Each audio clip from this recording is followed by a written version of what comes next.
Provide yourself and your users access to all of Microsoft Office 365 and user training content directly in context to SharePoint Online. This panel is delivered through Visual SP. When I click on a training item here, for example, what is SharePoint Online, it will show me the video as well as the article that's associated with this training content.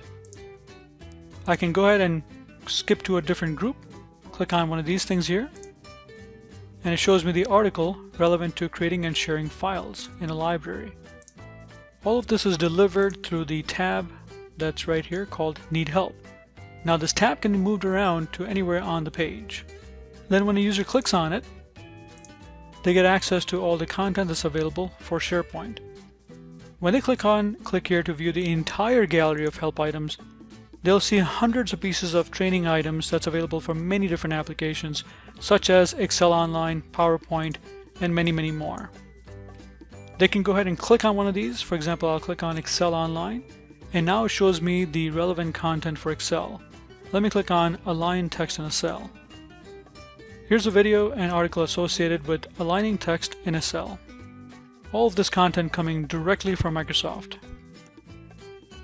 This view itself can be changed if the user wants. In addition to going to a specific application, they can also search for information. For example, I'll search for chart. And now I have information directly about different charts. I can also move the columns around to group by a specific column.